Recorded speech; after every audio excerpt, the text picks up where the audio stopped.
गाजियाबाद में एक बदमाश था कादिर, वो सारी लग्जरी गाड़ियां चुराता था। उसको पकड़ने जब पुलिस की टीम गई, पूरे गांव वालों ने मिलकर पुलिस पे हमला कर दिया। पुलिस वाले घायल हुए और उसमें सिपाही सौरभ कुमार बलिदान हो गए। ये हो रहा है भारत के अंदर कि पुलिस के ऊपर गांव के लोग हमला कर रहे, अपराधियों को छुड़ा रहे। दूसरी घटना मणिपुर से, वहां पे कुलदीप पुनिया जी को आतंकवादियों ने मार दिया। तीसरी घटना गोरखपुर से, 25 किलो दूध से 40 कुंतल पनीर बन रही है। 25 किलो दूध और पनीर कितनी बनी? 40 कुंतल। सारे जहरीले सामान पड़े हुए हैं। आप जरा सोचिए, 40 कुंतल पनीर जो लोग खाएंगे उनके शरीर में क्या होगा, उनकी किडनी का क्या होगा, उनके लीवर का क्या होगा, उनके बाकी शरीर के अंगों का क्या होगा। ये सब भारत में क्यों चल रहा है जानते हैं? क्योंकि यहाँ का सिस्टम घटिया है। यहाँ सरकारें बदल रही हैं, सिस्टम नहीं बदल रहा है, इसलिए कोई भी चीज़ें ठीक नहीं हो रही हैं। और मैं आज आपसे कह रहा हूँ, सरकार केवल 3 काम कर दे, भारत की 50% समस्या खत्म हो जाएगी। गारंटी के साथ कहता हूँ, अलगाववाद खत्म हो जाएगा, आतंकवाद खत्म हो जाएगा, माओवाद खत्म हो जाएगा, नक्सलवाद खत्म हो जाएगा, जिहाद खत्म हो जाएगा, मजहबी उन्माद खत्म हो जाएगा, धर्मांतरण खत्म हो जाएगा, घुसपैठ खत्म हो जाएगी। गारंटी के साथ कहता हूँ, लव जिहाद खत्म हो जाएगा, लैंड जिहाद खत्म हो जाएगा, ड्रग्स जिहाद खत्म हो जाएगा। फिर कोई हमारे पुलिस के लोग नहीं मारे जाएंगे, हमारे सेना के लोग नहीं मारे जाएंगे। फिर किसी की हिम्मत नहीं पड़ेगी नकली दवा बेचने की, नकली दूध बेचने की, नकली पनीर बेचने की। केवल इतना करना पड़ेगा, शिक्षा व्यवस्था बदलना पड़ेगा और कानून व्यवस्था बदलना पड़ेगा। जितने भी अवैध काम होते हैं वो सब के सब कैश में होते हैं, यानी अगर कैश को रोक दिया जाए अवैध काम रुक जाएंगे। उदाहरण के लिए, ड्रग स्मगलिंग का पूरा कारोबार कैश में होता है, ह्यूमन ट्रैफिकिंग का पूरा कारोबार कैश में होता है, आतंकवादियों की पूरी फंडिंग कालाधन हवाला के जरिए होती है, माओवादियों नक्सलियों की पूरी फंडिंग कालाधन हवाला के जरिए होती है। जो जिहाद भारत में पनप रहा है, चाहे वो पीएफआई के जरिए हो रहा है या और बाकी संगठनों के जरिए हो रहा है, इन जिहादी संगठनों की फंडिंग कैसे होती है? कालाधन हवाला के जरिए। इन जिहादी संगठनों को जो प्रोटेक्ट करने वाले यूट्यूबर हैं, जो उनके समर्थन में बोलने वाले पत्रकार कलमकार हैं, उनको फंडिंग कैसे होती है? कालाधन हवाला के जरिए। जिहादियों के लिए जो सुप्रीम कोर्ट में बड़े बड़े वकील खड़े हो जाते हैं, उनको पैसा कहाँ से आता है? कालाधन हवाला से आता है। कालाधन हवाला खत्म हो जाए, भारत की 50% समस्या खत्म हो जाएगी। और कालाधन हवाला खत्म करना बहुत आसान काम, केवल 3 काम करना है। 100 रुपये से बड़ी नोट बंद हो जाए, 5,000 रुपये से महंगे सामान का कैश लेन देन बंद हो जाए और 50,000 रुपये से महंगी प्रॉपर्टी आधार से लिंक हो जाए। और ये करने में कोई दिक्कत नहीं आएगी। मैं क्यों कह रहा हूँ? क्योंकि भारत में 80% लोग पर डे 100 रुपये से कम खर्च करते हैं। जो 20% लोग 100 रुपये से ज़्यादा खर्च करते हैं, उनके पास एटीएम, पेटीएम, भीम, UPI, debit card, credit card है, उनको 100 रुपये से बड़े नोट की ज़रूरत ही नहीं है। तो फिर ये 100 रुपये से बड़ी नोट की ज़रूरत क्यों चल रही है?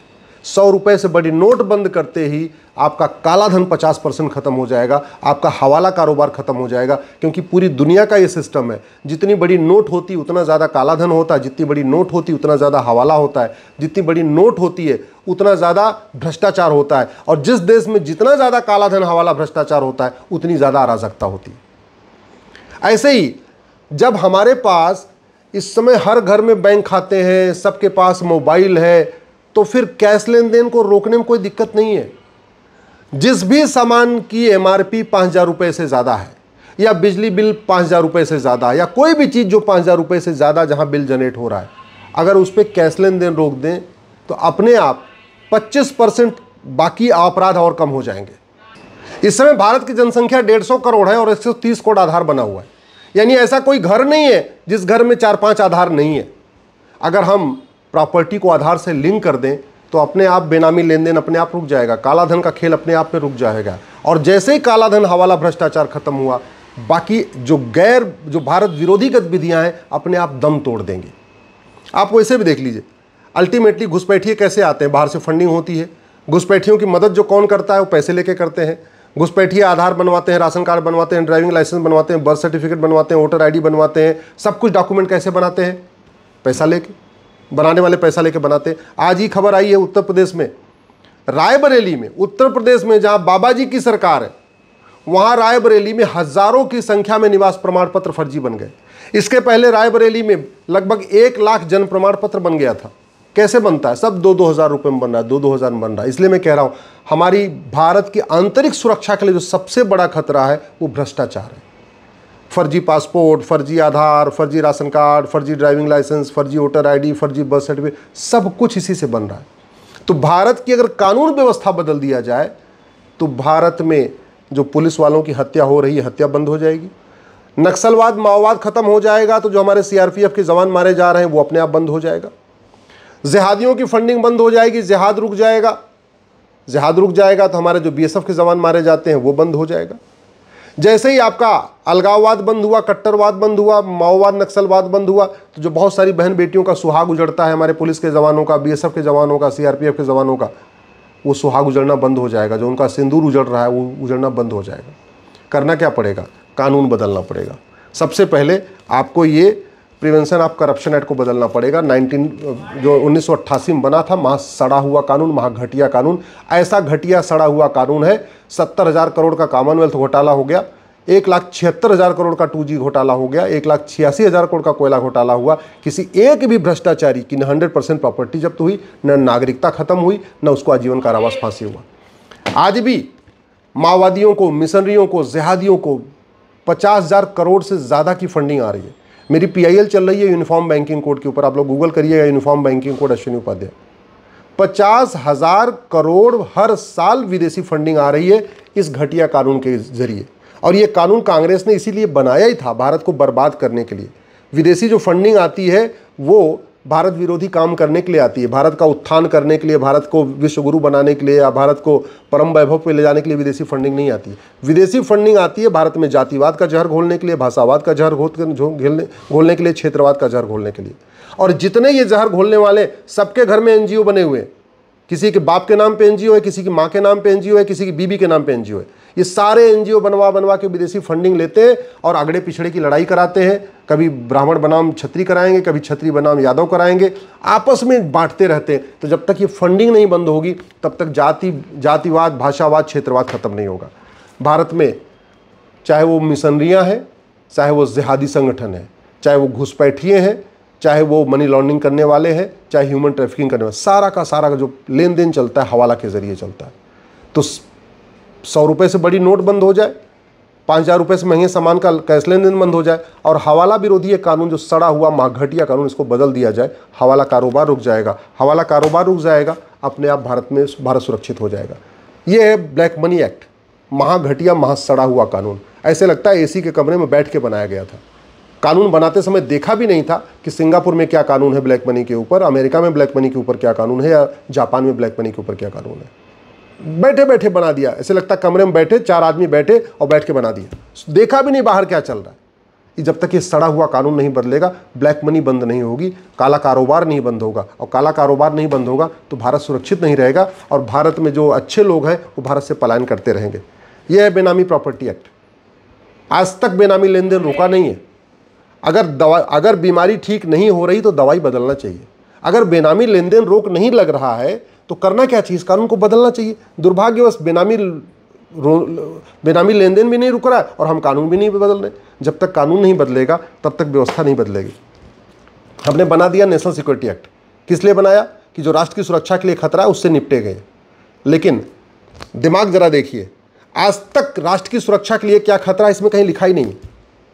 तो होता क्या है, DMK की सरकार, तमिलनाडु की सरकार यूट्यूबर मनीष कश्यप के ऊपर NSA लगा देती है, लेकिन जिहादियों, माओवादियों, मिशनरियों, घुसपैठियों पे नहीं लगाती है। इसलिए कह रहा हूँ इस नेशनल सिक्योरिटी एक्ट में लिखना पड़ेगा कि राष्ट्र की सुरक्षा के लिए क्या क्या खतरा है। लब जिहाद, लैंड जिहाद, धर्मांतरण, घुसपैठ, ये सब हमारी राष्ट्र की सुरक्षा के लिए खतरा है। इसमें क्लियरली लिखना पड़ेगा, तब राज्य सरकारें लगाएंगी। हमने बना दिया ऑर्गेनाइज क्राइम, गुजरात में गुजकोका, महाराष्ट्र में मकोका, लेकिन ऑर्गेनाइज क्राइम क्या क्या है हमने कहीं लिखा ही नहीं। धर्मांतरण ऑर्गेनाइज क्राइम है, घुसपैठ ऑर्गेनाइज क्राइम है, ऐसे जो अपराध ऑर्गेनाइज, लब जिहाद ऑर्गेनाइज क्राइम है, हमने लिखा ही नहीं। और मैं फिर से कहता हूं, इस भारतीय न्याय संहिता के स्थान पे अगर अमेरिका का ये फेडरल पिनल कोड लागू कर दिया जाए, नहीं दिमाग लगाना मत लगाइए, कॉपी पेस्ट मार लीजिए, ये अमेरिका का फेडरल पिनल कोड, ये मैंने अमेरिका से मंगाया, इसको पढ़ने के लिए मंगाया था। केवल इस भारतीय न्याय संहिता के स्थान पे ये कानून लागू हो जाए, में 50% अपराध खत्म हो जाए, क्रिस्टल क्लियर। जज चाह के भी किसी को जमानत नहीं दे पाएंगे, जजों की मनमानी बंद हो जाएगी। आराम से बहुत अच्छी तरीके जांच भी पूरी हो जाएगी टाइम पे और सबका जो है फैसला भी हो जाएगा। पूरी दुनिया ने नार्को पॉलीग्राफ ब्रेन मैपिंग कानून बना लिया, झूठ को गंभीर अपराध घोषित कर दिया। हमने आज तक झूठी गवाही को गंभीर अपराध नहीं घोषित किया, झूठी जांच को गंभीर अपराध घोषित नहीं किया, झूठी एफआईआर को गंभीर अपराध घोषित नहीं किया, झूठ पकड़ने के लिए नार्को पॉलीग्राफ ब्रेन मैपिंग कानून नहीं बनाया। जब तक कानून नहीं बदलेंगे तब तक व्यवस्था नहीं बदलेगी। हमारे पुलिस के जवान भी मरते रहेंगे, हमारे सेना के जवान भी मरते रहेंगे, सीआरपीएफ के जवान भी मरते रहेंगे और नकली दूध, नकली घी, नकली पनीर, नकली मावा, नकली मिठाई खा खा के आम जनता भी मरती रहेगी। पुलिस एक्ट 1861 का चल रहा है आज तक, क्यों नहीं बदल रहे इसको? सिंगापुर वाला कानून हम क्यों नहीं अडॉप्ट कर लेते? अमेरिका का कानून क्यों नहीं अडॉप्ट कर लेते? दुनिया के और देशों में पुलिस एक्ट बने हुए हैं, क्यों नहीं हम पुलिस को स्वतंत्र और निष्पक्ष बना रहे? क्यों हमने पुलिस को सत्ता का गुलाम बना के रखा हुआ है? जब तक कानून नहीं बदलेगा व्यवस्था नहीं बदलेगी।